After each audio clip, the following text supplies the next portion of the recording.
Aloha, everybody. Thank you so much for coming out tonight. And for those of you that come every month, we, uh, I get a lot out of these talk stories. I think they bring up some great questions and some great conversations. But we do them every month, the last Thursday of the month. We bring in a subject matter expert on an issue that is important to Hawaii Kai, and in hopes of getting a great presentation, but also a great Q&A. So I'd like to start just getting good discussions going so we can address some of the issues in Hawaii Kai. Tonight, our special guest is Hawaiian Electric. For all of us who live in Hawaii Kai, it's no secret. we have problems with our grid. It's not a new issue, but they were so gracious to come in tonight to share the different repairs, the upgrades, and different projects that are being worked on, so that we can stay informed and understand what's happening in our community. So first, I'd like on the right here to introduce Jim Albert, Senior Vice President of Operations and also Hawaii Kai resident. Sherry Ishikawa, she's the Vice President of Energy Delivery. And Kurt Sue is the Director for Community Relations. And Michelle, I'm going to give you a shout out to. Michelle Chang, Reliability and Resilience Program Manager.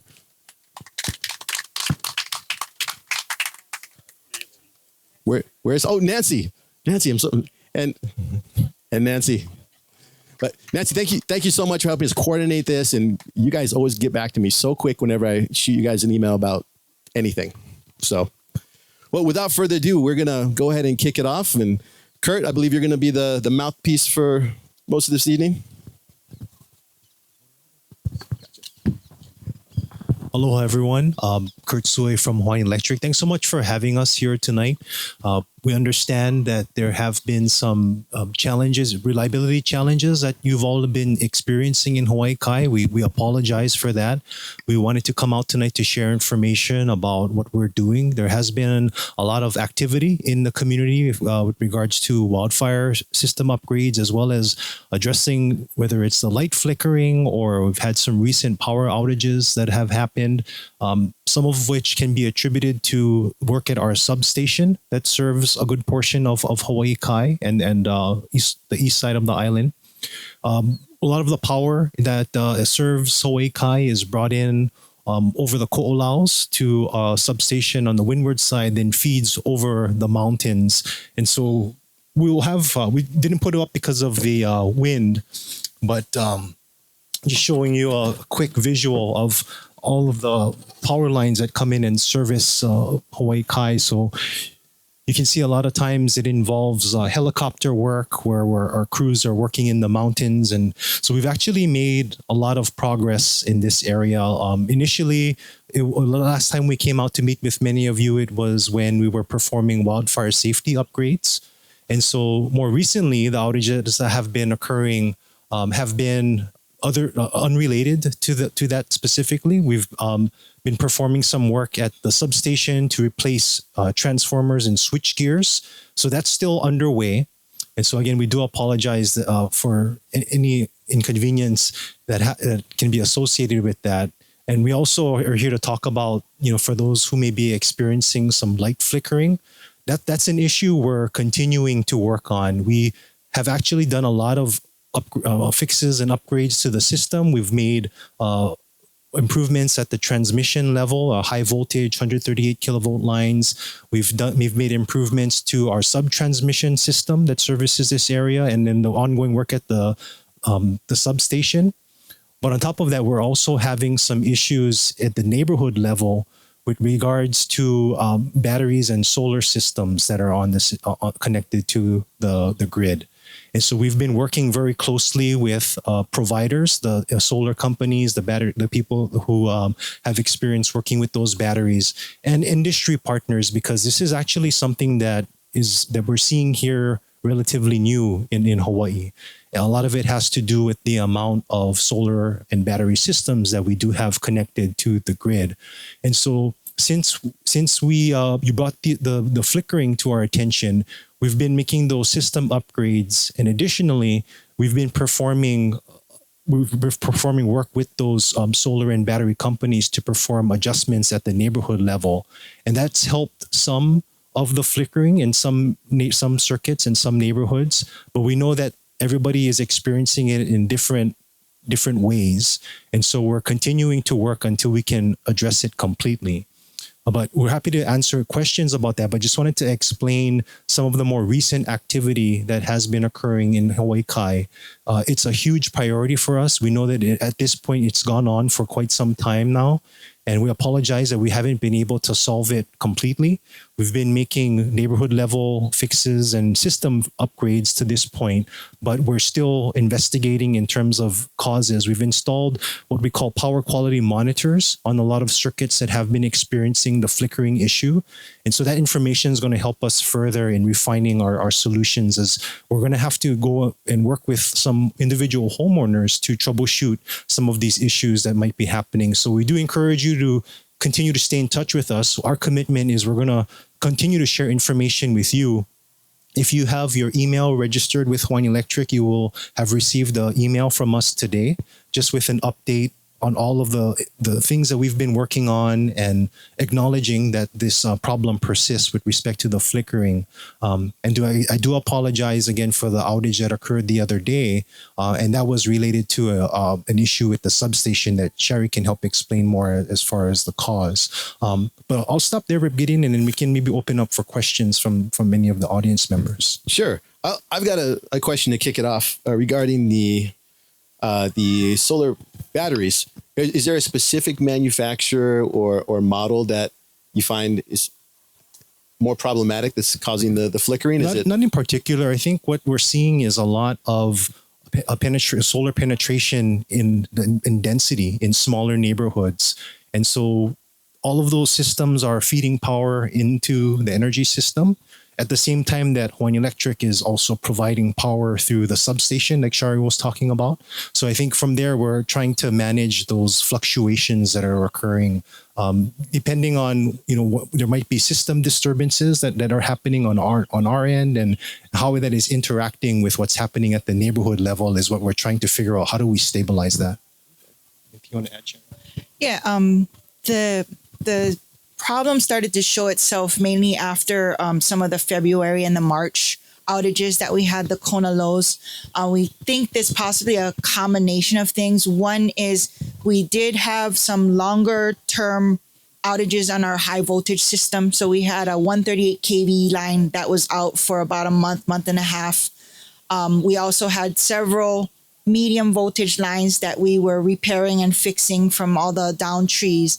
But we also think that there is some manufacturer, they push firmware and software updates regularly to the battery and PV systems.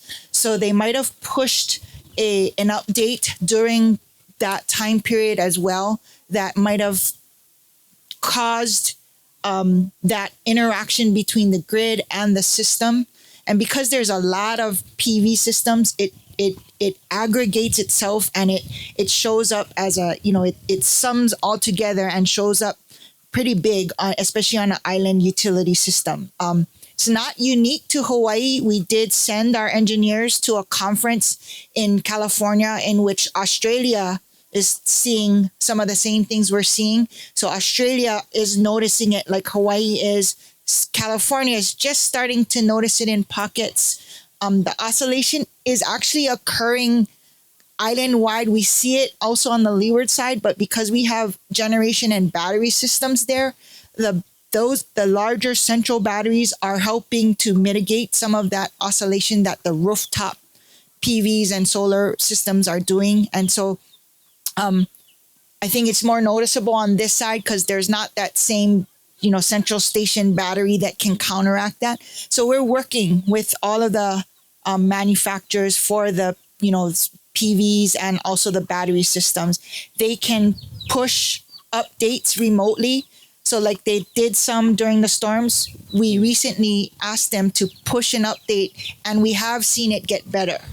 So, we continue to work with them to try to solve 100% of that problem. But it's part of the growing pains of being a state that has the highest penetration of renewable energy. So it's just part of that growing pains, and we just need to figure it out. So HECO's working with the manufacturers doing testing to see Yeah.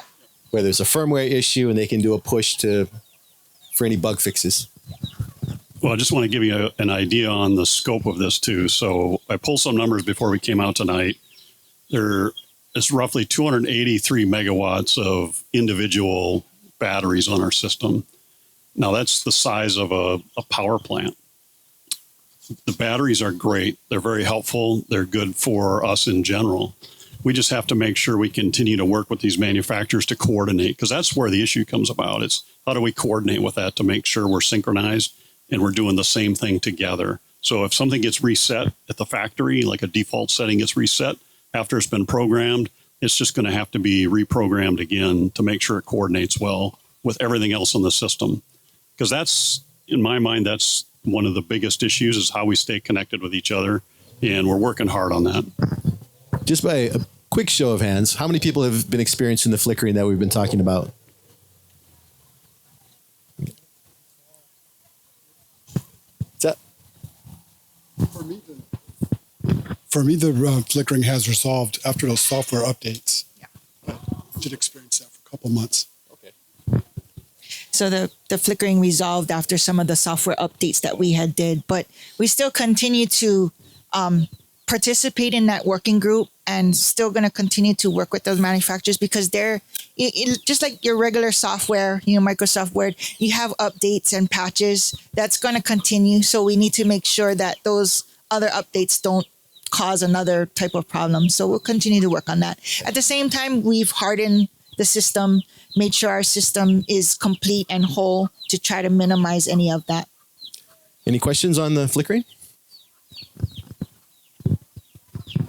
Thank you. My name is Pete Pauling. We were one of the first houses with PV in the Hawaii Kai area. It was just now kicking off when we got ours. Our lights have been flickering since August of 2023. And you know what? They were flickering when I left today.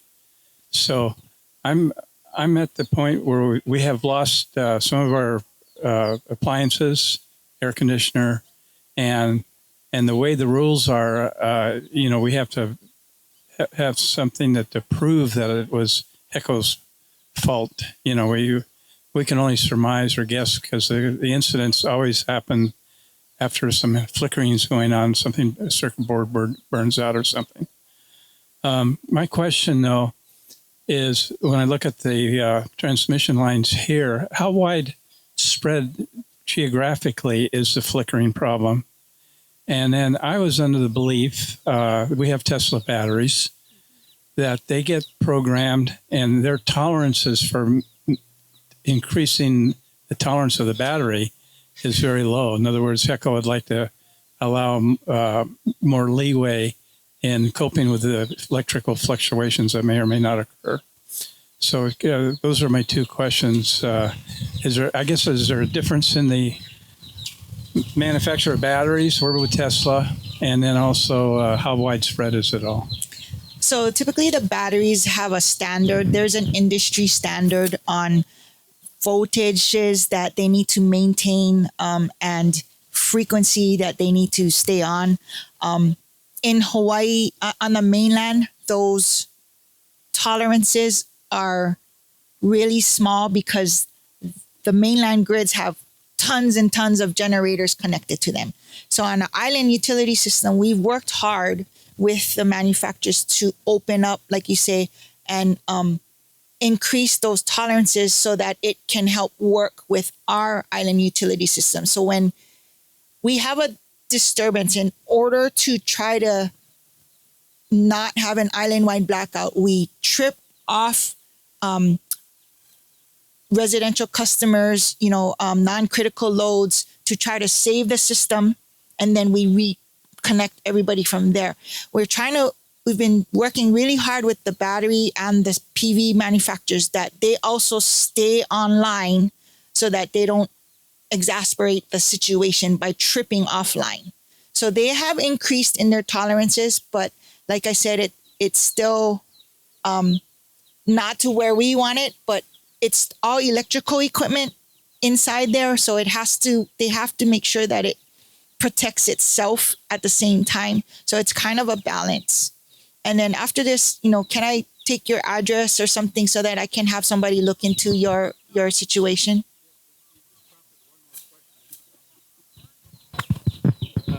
I'm sorry, I've only got one more question about it.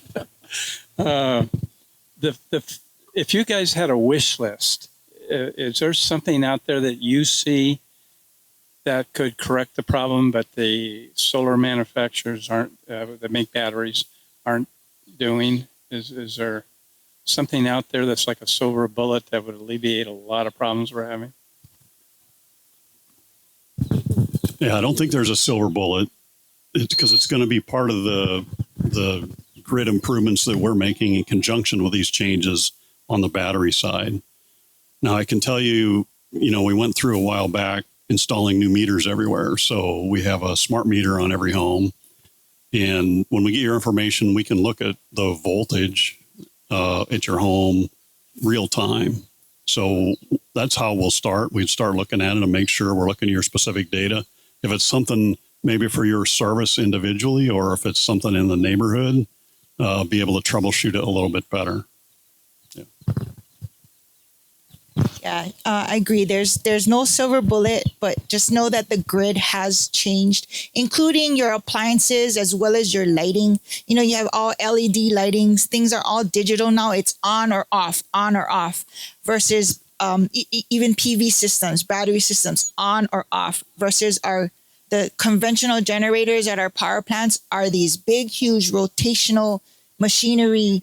So when they trip offline, that machinery still rolls a little bit, which helps ride through and carry you through an outage, versus the digital world is on, off, on, off. So that's what, as engineers, I'm an engineer, we're just trying to solve. We're trying to make it work. We got to go 100% renewable energy, and we're just trying to make it work. Some other technologies, like I said, we have central station battery systems that are helping to combat some of this flicker on the west side. Having some of that to combat on this side might help, might be part of the solution. So it's some of the things that we're looking at, but there's no silver bullet. The flickering, is it the culprit for taking out some of these appliances? That next door neighbor was going wild today on people complaining about losing appliances. We did too, but that I think we found out was because we're in one of those neighborhoods where buried lines weren't encased in conduit, yeah? So they had to come in and put that temporary line, which they do a lot in Hawaii Kai. So that was, we thought, our culprit, and it did take out 2 ACs, microwave, dishwasher, and other people are saying, well, they're not the same situation. This flickering, is that creating the loss also? As like a surge or something that's taking out people's appliances? The flickering that we're talking about is like your We see light. it. I know what you're talking about. So Yeah, it's just like that. We have that too. Yeah. But that wouldn't take out No. appliances, would it? No. I didn't think so. Thank you. I mean, when we look at your specific information, it'll be the voltage swings that drive that. So you've already looked at it? Okay. Okay. And that seemed to be. I don't mean to take this mic any more than this, because it's not a problem we're going to solve, I think, right here. But they did do the voltage checks, and we had variations in voltage. It was fluctuating. So we didn't have pure power coming into the house. So they put a temporary line right from the transformer to our house. Yep. And that seemed to have helped, to be honest with you. But after the rains that you pointed out, Yep. we're back to flickering again. And so I don't know what's causing that. But Yeah, we'll come out and take a look at it.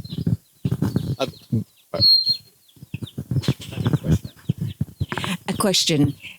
When the electricity goes off, I always turn off the circuit breaker and I unplug a few things because I manage apartments, and I'm always told, turn off the circuit breaker, because when they turn the electricity on, it could blow some things out. And it has when I have not turned them off. So would it be a good idea, if the electricity goes off, to turn off the circuit breaker and just double check when it comes back on and then turn it back on to save on our. That's a good idea. It's a good idea. That's what I was told years ago. Before I turn over to the next question, can you maybe talk about a couple of the long-term investments that are being made to ensure the reliability of the grid as more and more? I mean, like you said, we're the highest penetration state with solar. So things like, I know we're changing out the lines, but what are some other things that are being worked on? I'll start at the very beginning. So if you've ever driven past any of our power plants, you know that they're big and they're older and they're technology that's based to stay on constantly. So when we ramp up these old steam units, they're designed to just run at the same rate forever. So when we bring in all the new renewable power, it changes that. So during the day, we used to have a 1,200 megawatt peak during the day. Now today, it's about 350 megawatts. And then we have to ramp 350 megawatts to 1,200 megawatts by 5:30 p.m. at night. That takes a different type of power generation. So you may have seen we've applied with our Public Utility Commission and received approval to build a new power plant at our Waiau Power Station. So it's a $1.1 billion investment. And that kind of power plant will help a lot because it's fast ramping. So you don't have to worry about cycling these old steam plants up and down. If we see a disturbance on the system, that power plant is up and running in a few minutes and it can stay on as long as you need it. We call it a gap filler technology. Instead of having base load power generation with fossil fuel, now it's use renewables first. And when that's not available, we fill in the gap with other firm generation power.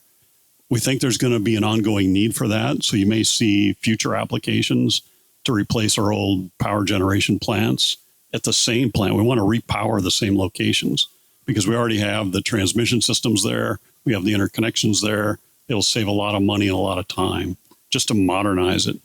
And then modernizing the transmission system that comes out into the neighborhoods, updating the underground. Everybody's familiar, it sounds like, with the direct buried cable. I live in Hawaii Kai too, so I'm very familiar with it. I've had the same outages you've had. So replace those underground cables and just modernize the whole system. But the biggest thing we're doing, you probably have seen the approval today from the Public Utility Commission, is approval of our wildfire safety strategy, wildfire mitigation plan. And that's a $360 million plan over the next 3 years to help improve and mitigate that risk for wildfires. Even here, there's a lot of, when you look up at the hills in September and October out here, a lot of dry grass. Yeah, so we have several programs that they have been in. A lot of this has been in motion for years, but we've added to it in the recent years. So previous to the 2023, we've had upgrading all of our 138 kV structures, upgrading the lines on it. We've upgraded this area, the medium voltage structures, inspections. We had an inspection cycle that was 7 to 12 years where we visit the poles, we do the upgrades. We've actually accelerated that with the wildfire safety strategy. So now we're getting to them within 5 years. You folks are in a medium wildfire area, so that's even more accelerated. We want to visit and inspect the poles every 3 years. And with the inspections, we'll find the upgrades that we need to do. And so therefore harden the system, not only against wildfire, but as we're hardening it against wildfire, we're also hardening it against hurricanes and other elements as well. And then on the underground section, we continue to work on the direct buried primary cable. So we have to get the permits, dig the street, put the conduit in, then install the cable. The old standard for some of these neighborhoods was dig the trench, throw the cable inside, put the dirt on it. So what's happening now is the cable's starting to reach its end of life and little pukas in the insulation. When it rains, we in system operations knows, 2-3 days, here comes all the cable faults and we repair it. So that's happening on the primary side and also on the secondary voltage side, which is your 120 volt 240 volt system. So we have contractors in place that help us mitigate that. Same thing. We put the temporary jumper up, but we got to dig the trench, put the conduit in, and then we can slide the cable in. The beauty of that is the conduit should last a long time. So if the cable fails, we just pull out, pull in, and you got your service back. What's the average turnaround time on that type of project? It depends on the location. Part of it is the permitting that gets us stuck. Yeah. So we try to accelerate it, but it's the permitting, and sometimes also moratoriums, like they just pave the road. They don't want us to dig up the street. So we understand that too. So we try different technologies. Question over here. Yeah.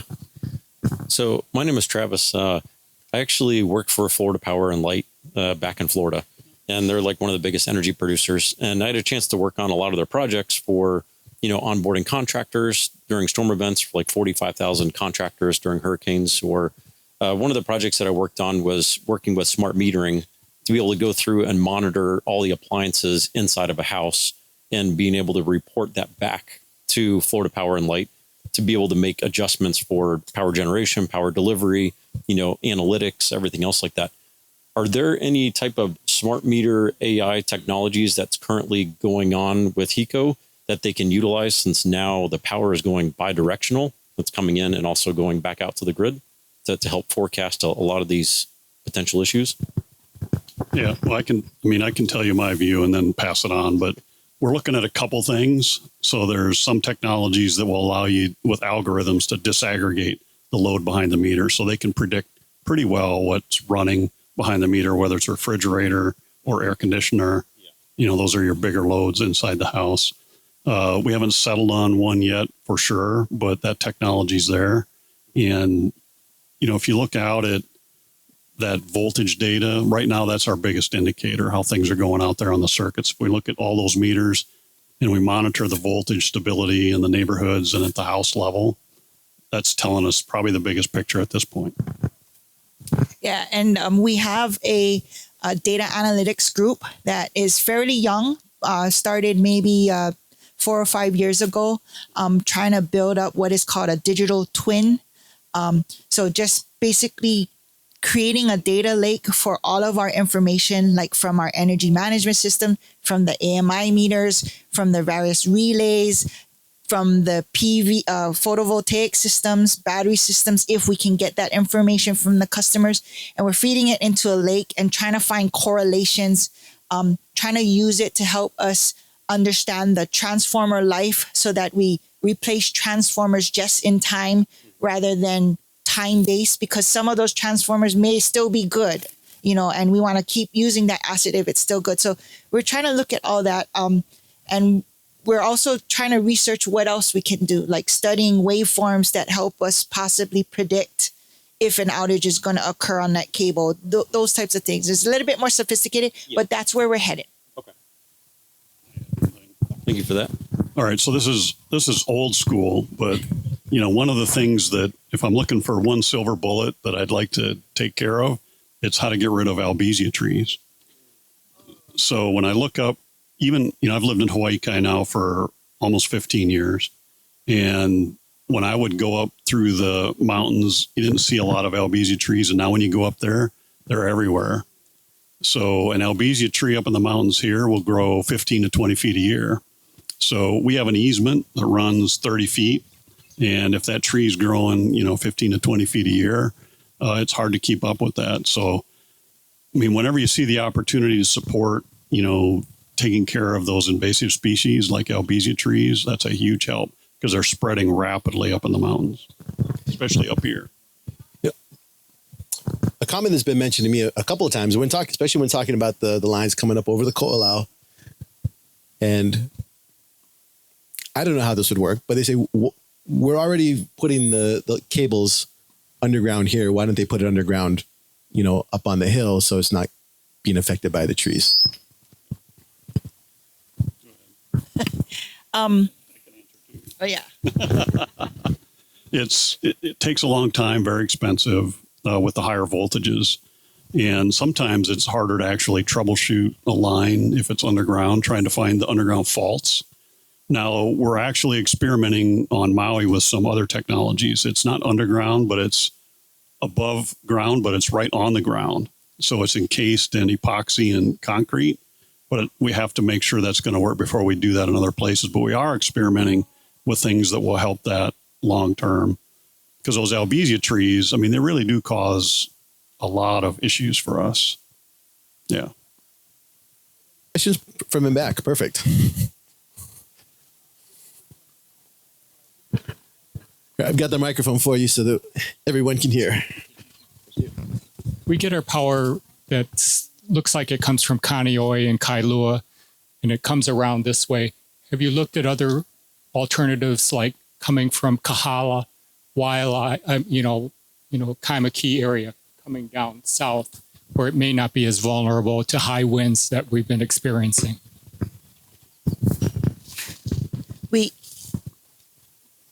I know a little bit on the story on this. It's probably sensitive. We have right now the Ko'olau substation is one of the last substations to feed this side and this area. There was a project a while back, I was on it, to try to connect. We have also 138 kV up until Kewalo and Komoku substation. And we wanted to harden that transmission system by making a line in between that. And just environmentally, regulatory wise, we could not get any traction or approval to do so. So we have what we have, and we try to harden what we have the best that we can.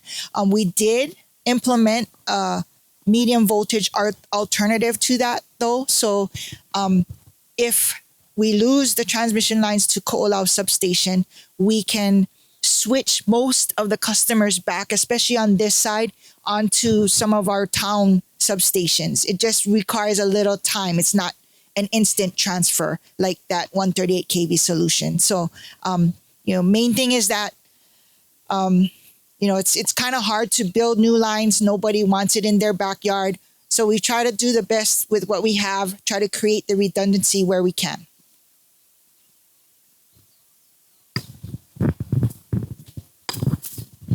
Thank you. My name is Tom Cooper. Mostly people think of solar and electric as being alternatives and rivals, and solar being the natural and electric being the man-made, even though solar has man-made components in it.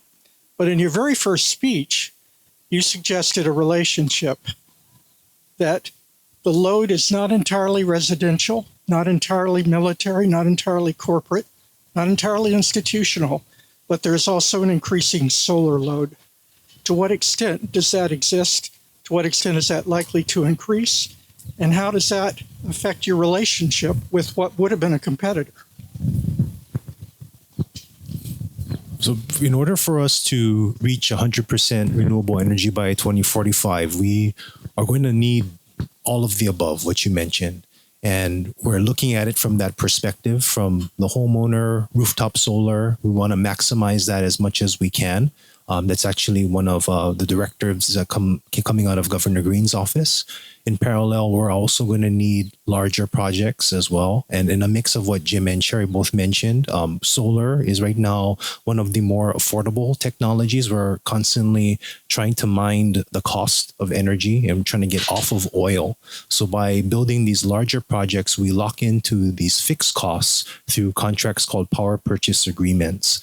And that we need those larger projects to provide that reliability and that resilience. And also in what Jim mentioned with respect to power plants, we're looking at what we call firm energy as being part of the solution as well. So in order to hit that target of 100% renewable energy, one of our biggest challenges on Oahu is that we have a very high power consumption because of the density of people that we have that live here, and we have very limited land. And we all know that solar takes up a lot of available land. So we're trying to balance that. We know that there are other priorities, that important priorities in our state: housing, agriculture, food sustainability and energy. And so there's a lot of considerations that we're trying to factor in. So we want to work with landowners, we want to work with homeowners and making sure that it all works together. And that's to your point, trying to figure out how we make it all one system, one reliable and resilient system is part of our challenge going forward. Could you speak on LNG has been in the news a lot. Could you speak a little bit on that and how the possibilities of that being an alternative to like fossil fuels as an alternative when we need to switch away from the renewable during peak hours? Yeah, we actually looked at that years back, and it was a policy matter at the time. We had come up with plans to propose LNG, and it was several governors had differences of opinion, so we had to shift our planning a couple times. We remain open to LNG and as a bridge fuel because, as I mentioned, we're still very much committed to 100% renewable energy, and so we're wanting to make sure that it makes sense for our customers, because going back to affordability, right now we're looking we're seeing very closely what's happening with all of the global political issues that cause those volatility in oil prices. And if we can get off of oil and use a fuel that's a little bit more cost stable, a little bit more cost efficient, that's something that if it would benefit our customers, we'd be open to it. What is LNG? Well, it stands for liquefied natural gas. I wanted to add on to his comment about, he mentioned trying to bring the electrical, the lines out this way. And I know the history is that the Sierra Club was the one that kind of like blocked you folks because it wouldn't look as nice and all that. Are you guys thinking about maybe retrying again? Because I feel like people are a little more educated now about why it stopped, and a lot of people in Hawaii Kai are understanding now that it's not really 100% your fault. You tried, but you got blocked. So would it be possible to try again? And maybe with social media now, because that was kind of a long time ago. Maybe we could do a better job of educating the people and trying again. I'm, open to it. I'm one of the ones that was on that project trying to justify it for a long time, and then finally propose a 46 kV alternative, and we got that approved. So I'll take that back and we'll take a look at it. Because the scenario did happen where the transmission lines, all three, did go out during the storms, and so at the time it was a theory, and that's the problem. Nobody believed us that it could happen. Well, now I have a case that it did happen. So I'll take that back. Thank you. Great comment. So one question came in up here was, what is LNG? It's just natural gas that's super chilled and compressed into a liquid.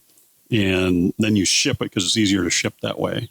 And you bring it here and you put it in a floating storage unit offshore with a pipeline that comes onshore. And then on that same ship, you would regasify it and pump it onto the island. And then you would distribute it to the power plants or to homes.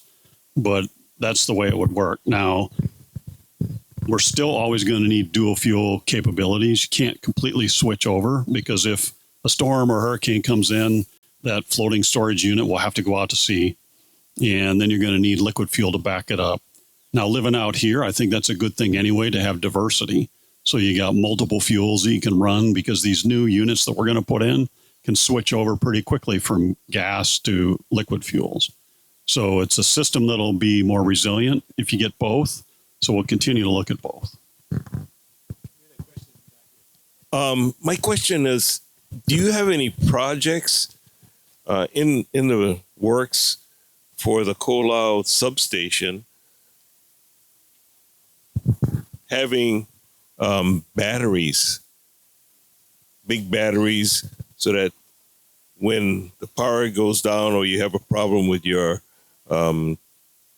lines coming over the Kolaus, and then it would smoothen it out and not have the whole system drop? And I know so far what has been bid through our request for proposal process has mainly been on the west side. So we have a lot of central station solar plants with the big battery systems. I know our engineering has been looking at our substations, seeing where there's room, seeing if we can put some additional batteries in our substations as well. So I'll take that back and we can, provide an update on that. I've got a question, then I'll hand it over to Travis. When it comes to new types of renewable energy technology, what areas do you see the most opportunity for growth? Because we've got a lot of solar out here. There's geothermal has been proposed. There's hydropower. What areas do you see the most opportunity to grow? Yeah, I mean, I would still advocate again for diversity, but some simple ones that don't take a lot would be replacing old solar panels. So the first iteration of solar panels were around 250 watts each. The new solar panels that take up the same space are 500 watts. So you could literally double the output in some of these large solar farms just by replacing the panels. Now, that's not as easy as it sounds because they've got a lot of money invested in those, and trying to replace those could be a challenge. But I think if we think about it that way, it would help a lot. Geothermal. People are often worried about geothermal because they see some of the old technology geothermal plants. The new geothermal plants are just like a heat pump. It's a closed loop system that doesn't vent anything to the atmosphere, but you got to drill down into the ground. The thing that prohibits people from trying it is the cost of the test well. So you have to drill down really deep. And once that test well is a proven resource, lots of people would bid on it. So I think having those test wells available would open the doors to competitors that want to come in and build geothermal. The battery technology is going to change a lot. You may have read about some of the changes. Today, a lot of the batteries are liquid-based, but switching over to a solid-state battery will improve substantial performance. It'll reduce the fire risk, runaway thermal from a fire from a solid-state battery, and it'll improve that a lot. Now, one that people don't think about a lot is electric vehicles. So one of the things that we're starting to work on through our electrification and transportation team is how we integrate electric vehicles as a grid resource. So if people come home at night, how do they use that resource to help power their home in a power outage, or even with time of use rates, to be able to inject power back into the system to make money when they want to. So those are some of the easy ones. But anything else you guys want to add? I think the biggest challenge as we look forward is cost. And I think there's a lot of technology that exists. And, they've tested wave technology off the Marine Corps base, and that's still not proven to be cost efficient. You've heard about hydrogen. And so there's a lot of technologies that are out there. And I think it's improving over time. It's just still right now what we're seeing is in terms of cost feasibility, solar and wind are the ones that most are pursuing. I think we've heard loud and clear from the Hawaii Kai community also about the wind technology. And so we've incorporated that into our plans. So I think all of those considerations are built in where the technologies all have trade-offs. And so that's why we appreciate the engagement from the community. I think there isn't any silver bullet or technology that is going to be sweeping and coming in that will be within reach, especially because we're islands. And so bringing it here is not as affordable as building it on the U.S. mainland. So those are all considerations that we look at as far as the long-range planning goes.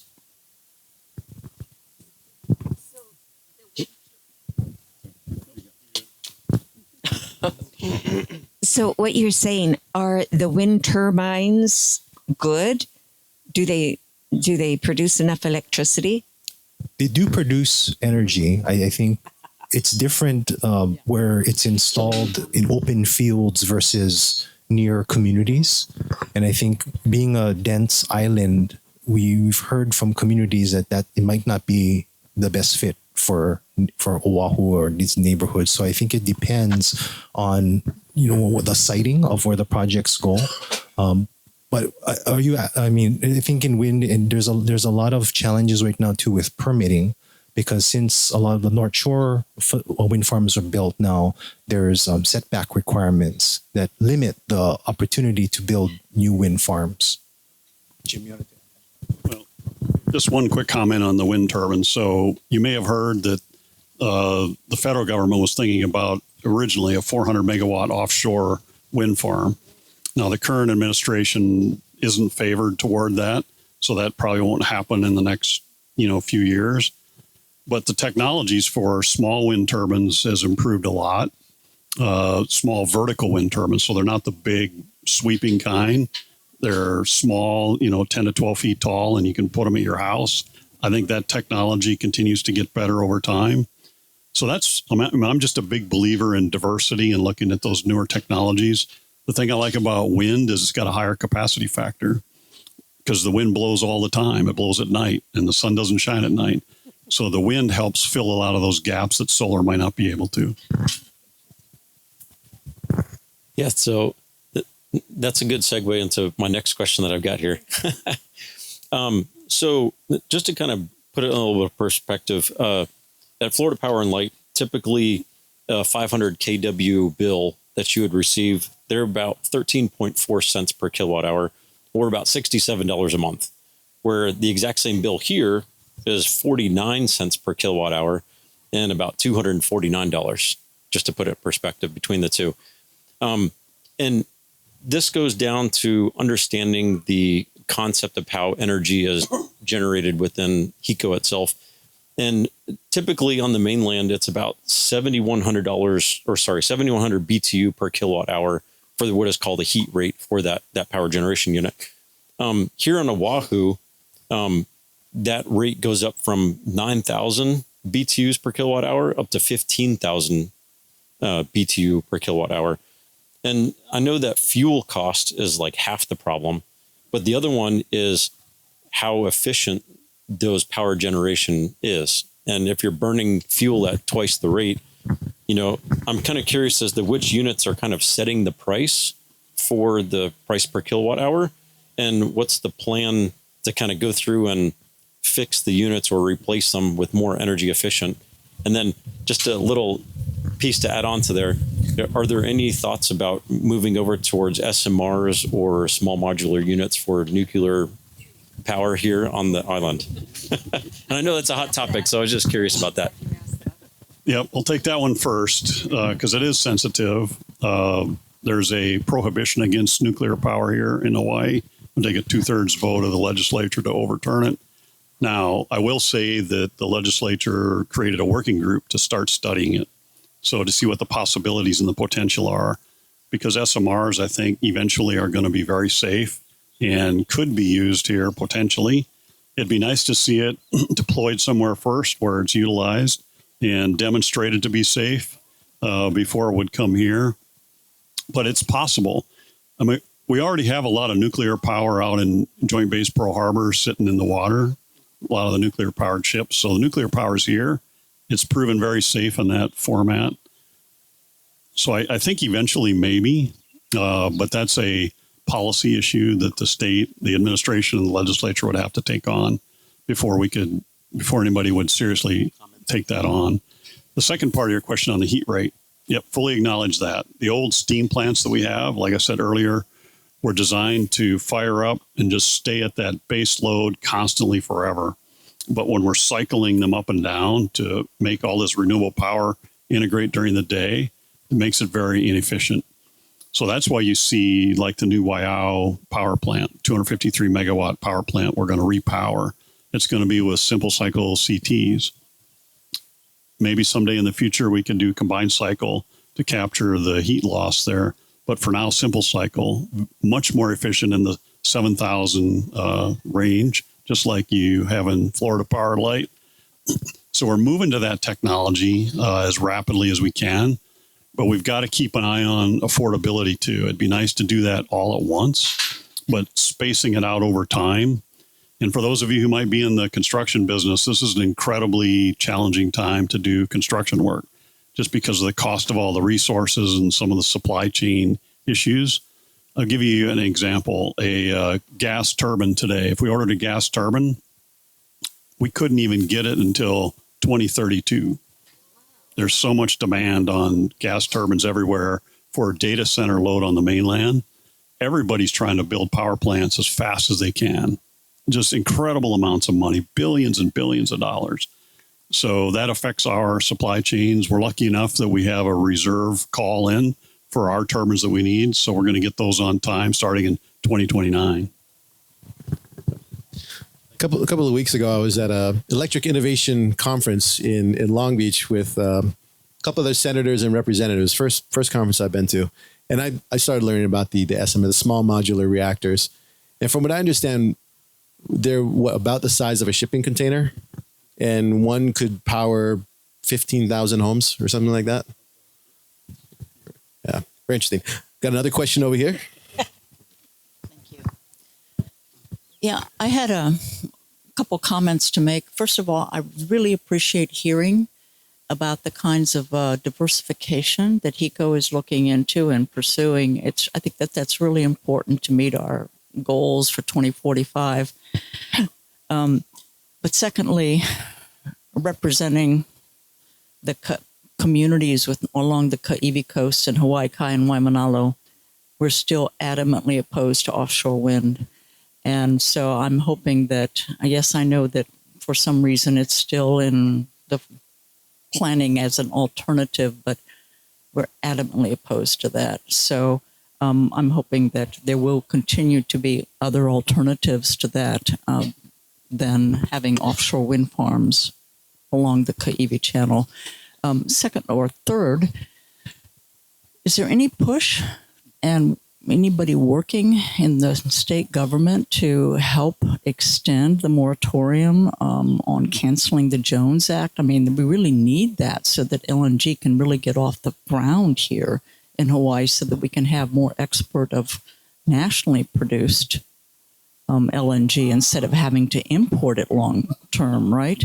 So if we can have more American producers bringing it to Hawaii, we wouldn't have to depend on only the Japanese imports, right? So do we know if there's any lobbying at the federal level for that? Yeah, I know for a fact some of our congressional delegation have advocated for changes to the Jones Act to help alleviate some of the cost pressures here in Hawaii, just for that reason. So I think people are advocating on our behalf in Washington, D.C. to look at alternatives. Yep. So for LNG, same thing, because there's a lot of LNG on the mainland that could be shipped here, but you got to have a ship and a crew made in America to get it here, and there aren't any. Hey, can you please talk to us about trash to energy plants? H-Power. Yeah, it works well. It's been producing. So all the trash that comes from your homes goes to that plant, and it, they take all the recyclables out and then they burn the trash. I think the problem at one time, they were having some issues with just the integrity of the trash and making it uniform so that it burns evenly in that. But yeah, I had friends that worked at that plant. It's still going. My cousin worked there as well. So we like that technology because we believe it's renewable. It's burning our trash and it's firm. Like, I can control it. I can ask it to decrease. I can ask it to increase so that, it's favorable. But there's still some limitations, still permitting to go through.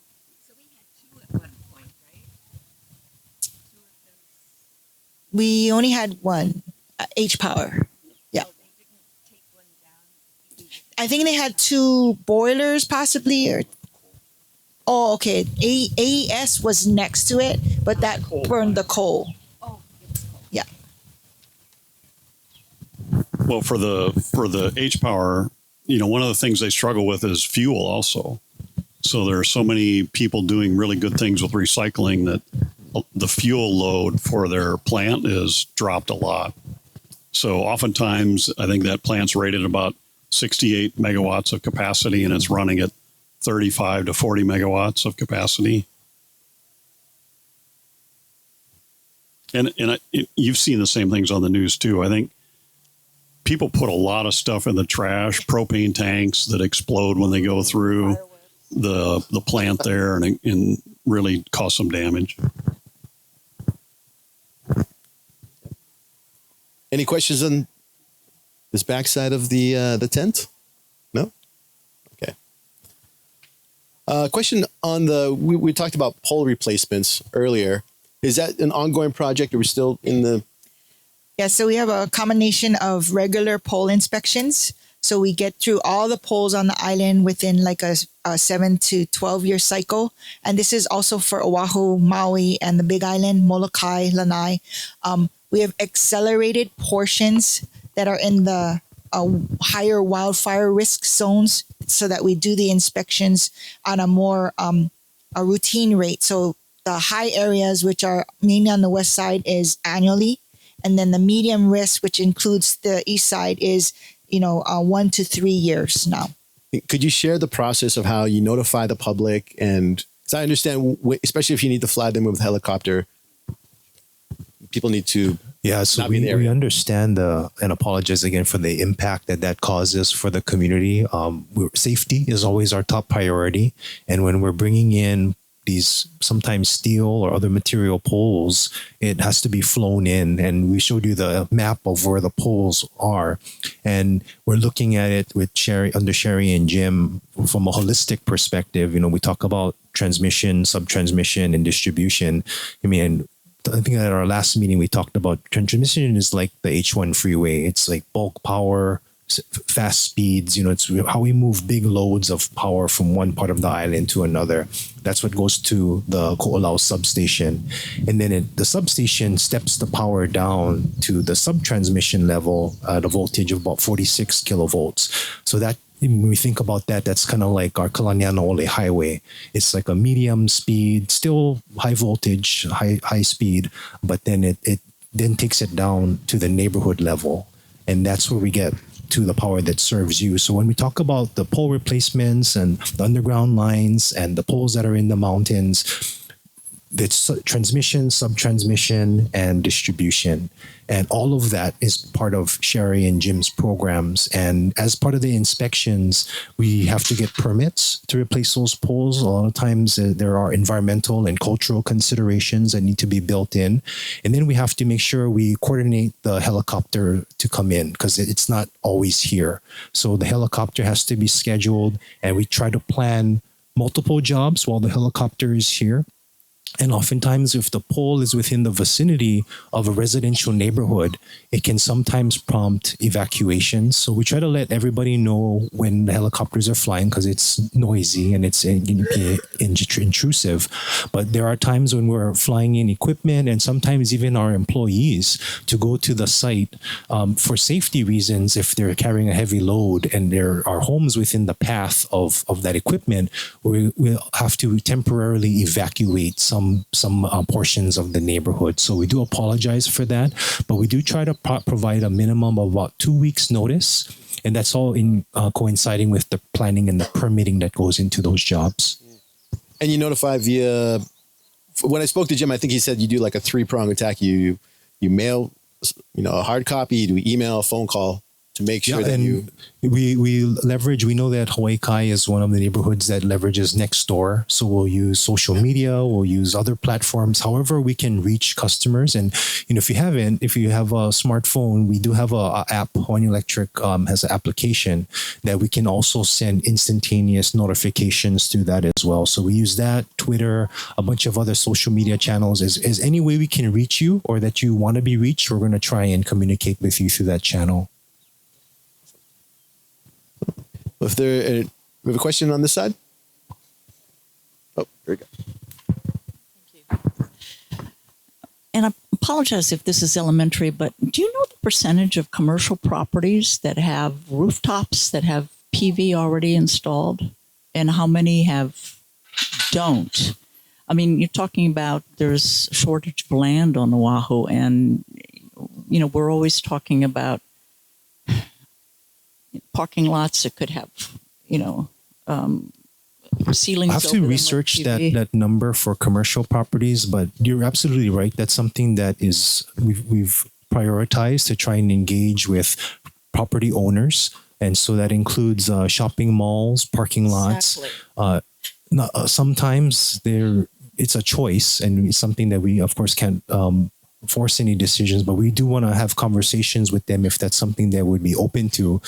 We've tried to partner with landowners on a program called community-based renewable energy or shared solar. And so that's where you could build out these solar farms that people who live nearby can subscribe to, or people who live in condos.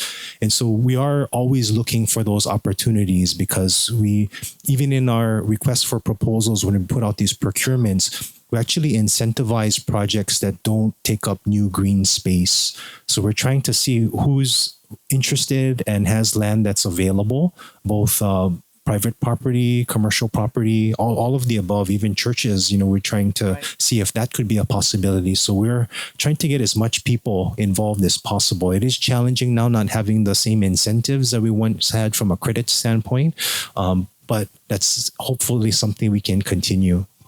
Thank you. So if we could segue a little bit, unless are there any other questions on this topic? We're going into what's expected to be a pretty busy hurricane season. And you brought your emergency preparedness booklets out. Could we talk a little bit about some of the things that Hawaiian Electric's going to be working on, some of the initiatives, and what are some ways that we can prepare ourselves? No, thank you for that opportunity, Representative Gideon. And multiple, Shari hit it on the head. I think we're looking at hardening the system on our end, looking at all what we talked about, the transmission, sub-transmission, the distribution, the substations are important. We're replacing a lot of equipment and upgrading them at the substation level. Preparing for multiple emergencies. Like Shari mentioned, where we know that wildfire heading into the summer is a threat. We know that hurricane is a threat, in being an El Nino year. So I think in terms of preparedness, we look at it kind of similarly in that it's being prepared for extended power outages, being prepared when HIEMA or the Department of Emergency Management may call for things like evacuations, being prepared with go kits, having adequate water and food supplies.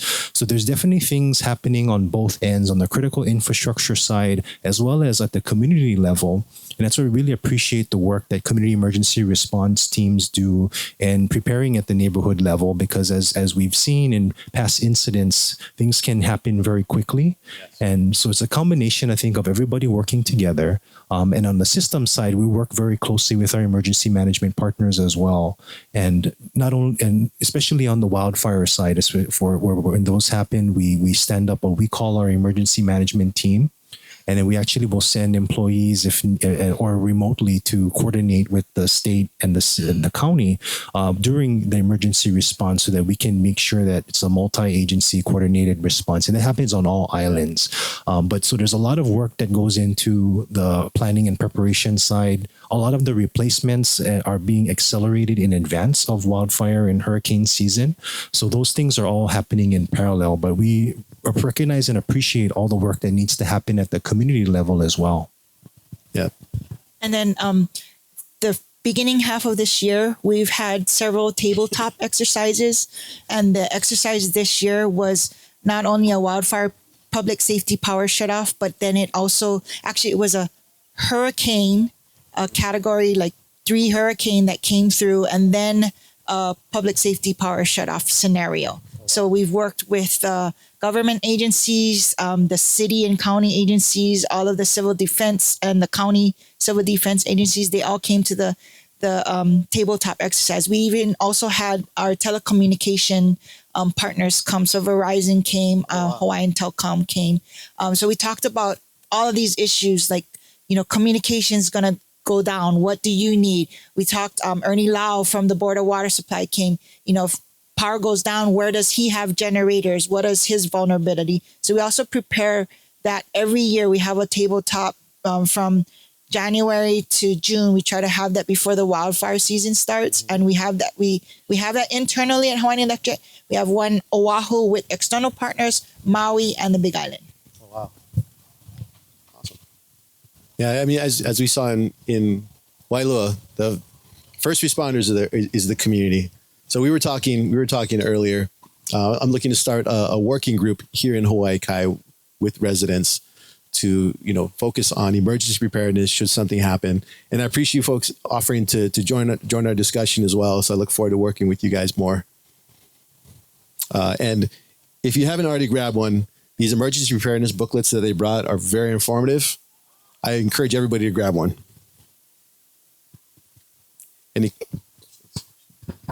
I just had another quick question. How reliant are the outer islands on Oahu for support in the event a hurricane hits, let's just say Molokai or Maui, and it impacts us too as well? Let's say that both islands. So I think we have set crews and also contractor crews on those islands. We have contractor crews on the Big Island, Maui especially, and then we have some here.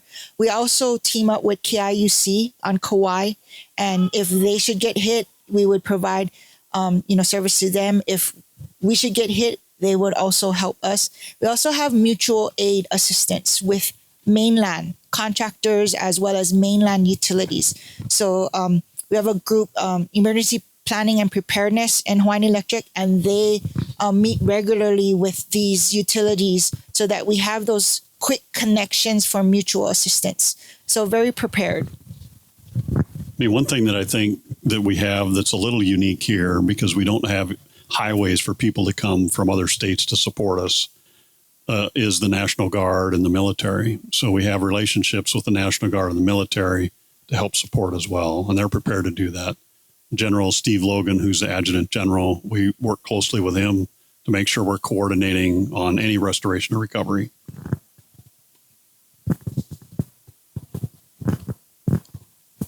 Any questions?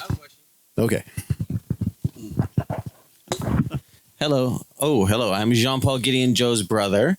And I have a very good question about Joe. No. Okay, so when I'm driving on by Kapakoi Road, I see some of the power lines really drooping. And it looks like, are they wrapped in like a wire to hold them all together, the bundles of the wires? That's not electric. That's telecom. Oh my goodness. At what point, when we see any kind of pole, that being telecom, when do we report, or how do we report if we see something leaning that we say, oh, that, see something, say something? At what, is it like the angle, or when do we say something if we see it? If it troubles you, then call our trouble line. We can go and have it investigated.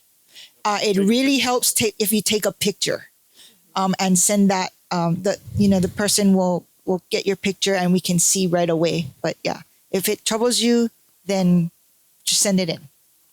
So those are telecom, and I should. And then we call them.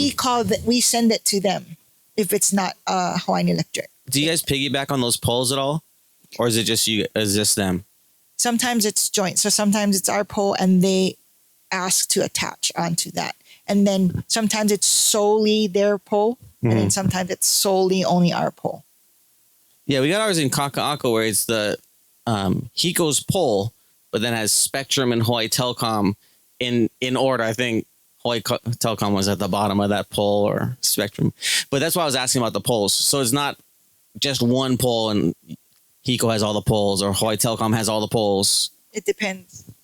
Thank you for clarifying that. Yep. So we own all the poles, nearly all the poles. But the people who attach to them pay a fee for that. So that helps keep the cost down, and it helps from putting up 3 sets of poles everywhere. So from a planning perspective, you just have one pole, everybody shares it, but we've got to make sure it's sized and rated properly. So if people go out and just attach to it and we don't know, the loading on the pole might be too much, which would cause it to break or fall down. So that's why we want everybody who's going to attach to a pole to call us and make sure we do the analysis that it's going to be okay, or else maybe we need a bigger pole. But those are for the customer benefit, to have a shared pole system to help keep the cost down. You guys asked about, or I think someone might have asked if there's metal poles versus the wood ones. Are the wood ones being phased out for metal or fiberglass, or? That might be going on a tangent. So you might want to take the mic from me, Joe. No, we look I've been golfing for 8 hours. All kinds of poles. So if you think about poles, steel poles are very expensive. The fiberglass or composite poles are about as expensive. the wood poles are less expensive. So we try and put the right pole in the right place to serve the need, because the wood poles can do a really good job. And now with this new inspection process Sherry talked about, we actually use drones and some new technology. One of my favorite tools is called Thor's hammer. So it's an acoustic wave technology attached to the pole, and it'll actually look at the entire pole from top to bottom inside. It does a really good job of looking at the inside of that pole, a wood pole, because steel poles rust and corrode, but they're really good in fires. And if you have cathodic protection on them, they can last a long time. But they all have their own issues you need to work through. Every wood pole now in a wildfire risk area has fire mesh on it.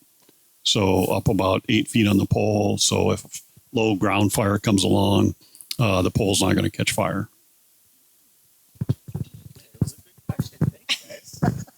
Now if I may get in, just so we appreciate the community letting us know when they see something. So just kind of rule of thumb, you mentioned if lines are bundled together, very unlikely it's electrical. The electrical lines will usually be at the top or the middle portion of the pole, and they'll all be separated, because if the lines were to touch of electricity, right? So, the telecommunication lines are usually lower. They're usually they're covered in insulation and they're bundled together. So that's usually, as a resident or a community member, when you look at the pole, you can kind of see what the different attachments are on there. But yeah, as Sherry mentioned, if you do send it to Hawaiian Electric with a photo, then we can tell you that, oh, this is electrical or not, and we can also coordinate with the telecommunications company. Is there a map online that we can see, like a Google map that has all the pins? No, not for the poles. So yeah, it would have to be reported, in terms of like where are the cross streets and the best description you can provide. Okay. When they're talking more about community helping to report some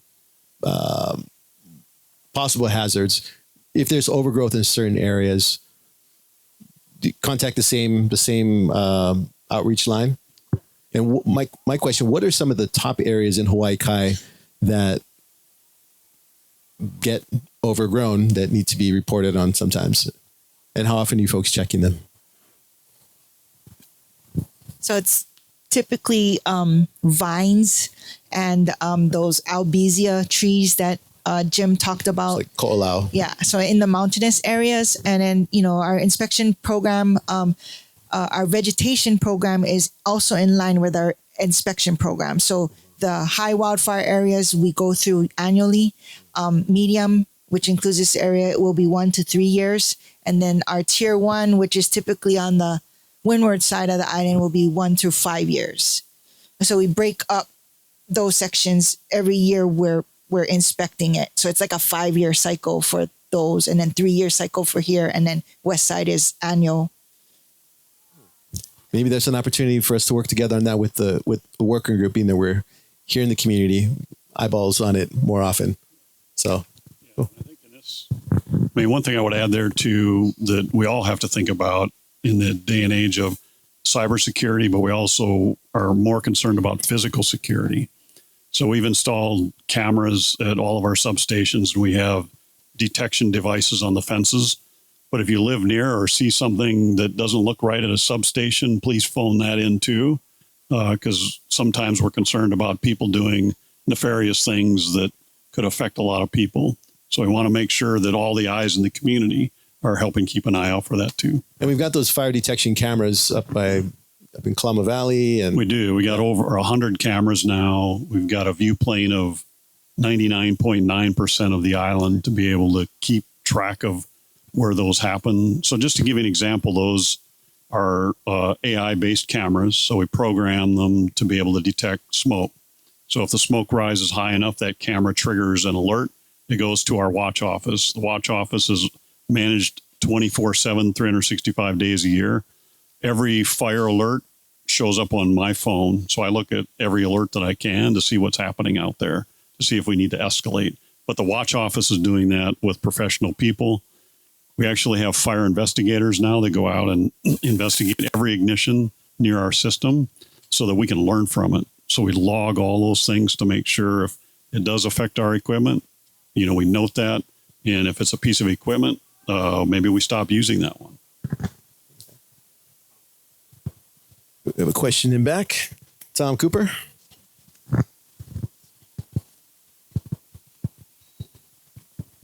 Thank you, Joe.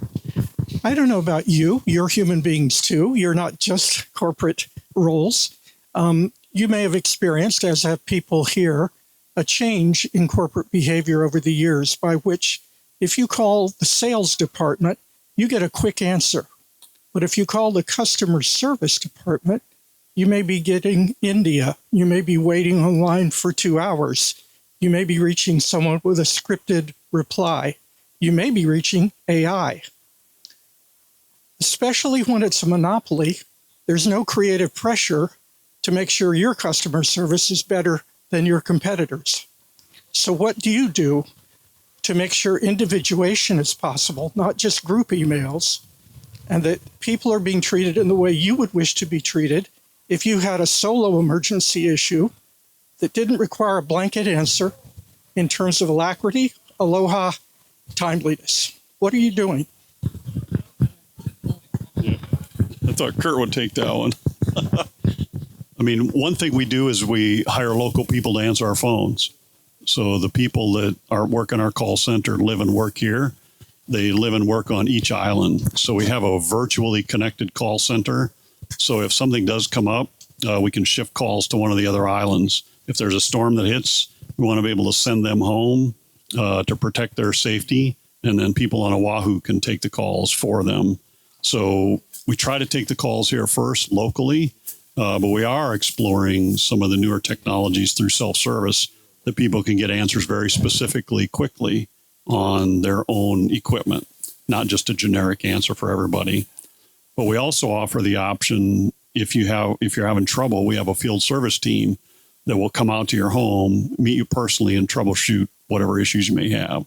So we want to do it with Aloha, but we want to do it cost effectively too. So we're always looking for better ways. I'll just add that especially we do have a lot of employees that manage the call center, and so they take that role very seriously. A lot of times, whether it's billing, whether it's an emergency, they always want to make sure they get that individual connected with the right person in the company that can help. In emergencies, we do have services, outside services that help because obviously call volumes go up.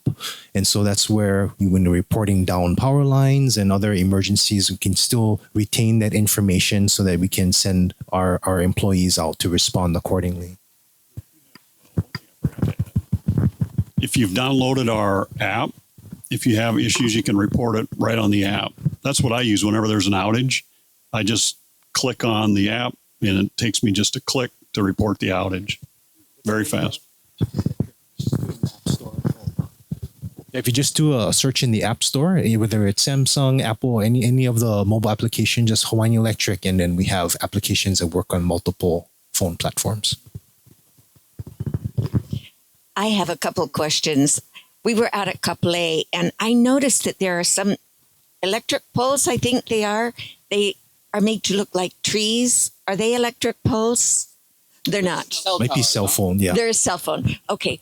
There is a gentleman that posted online pictures of things about like this, about like that on top of electric poles. He said that they were G5 towers or 5G? Something, 5G towers. And he took a meter and he was driving up from Kapilani Park up to Kahala. And every time he passed one of those, the meter went crazy. Are they dangerous? He said that his friend used to jog up there all the time. Now he comes back exhausted. Are they dangerous? Or should you kind of stay away from them? So I think for the 5G systems, they do request to attach two poles.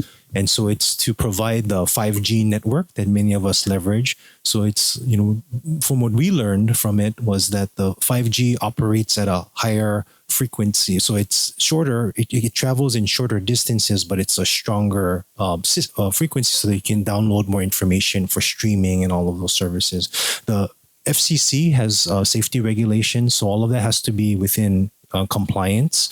So from that standpoint, there are regulations in place to maintain public safety when it comes to these systems. In the same way that there are safety regulations for the cell phone towers, it's just a more modernized form of the technology. And then that whole issue of radio frequency, or they call it RF, is a similar technology to like our Wi-Fi. For homes that have Wi-Fi, it's a wireless signal that transmits. And it's the same. Hawaiian Electric uses that, like Sherry mentioned, for our remote capabilities for our substations and our infrastructure as well. Thank you. Perfect. Were there any final questions from our audience? No? Okay. Well, thank you so much, Kurt, Jim, Cheryl, Sherry, for coming out and helping to educate us on some of the projects that are going on.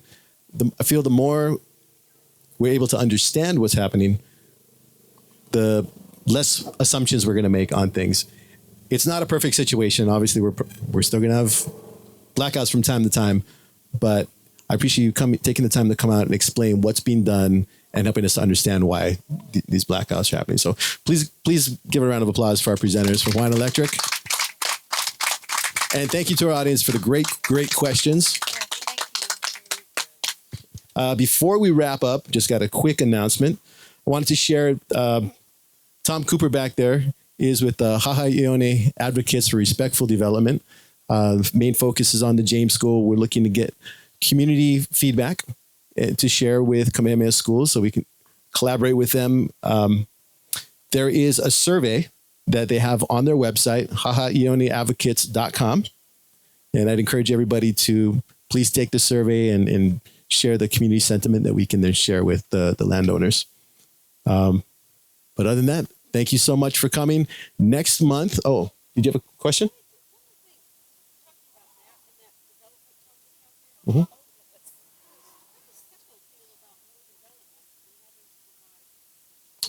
That is actually a great question. We're going to back up the closing. That's a great question. What is Hiko's opinion on additional development? There's, a couple. You've got the what's it called? Villas on the 8th. There's a Cocoa Villas project that's being proposed. How would that affect the grid in Hawaii Kai? So we have a power connections area within Hawaiian Electric that will work with anyone looking to build new structures or connect to our system. So from a capacity and power management standpoint, we'll work with them. We'll do engineering. We'll work with them on the planning. We're not able to turn anybody away who's looking for power. So we're somewhat neutral in the space of that development in particular. But from a customer perspective, it's the same way a homeowner would come to us asking, hey, can I get service at this property? And then we would need to look at the circuit and the load to figure out what's needed from a system standpoint. But anything you want to add, Sherry? Yeah, I think the existing infrastructure has the capacity to serve some of these, but anytime that we do trigger an upgrade, then that's when we would come out to the community and present that.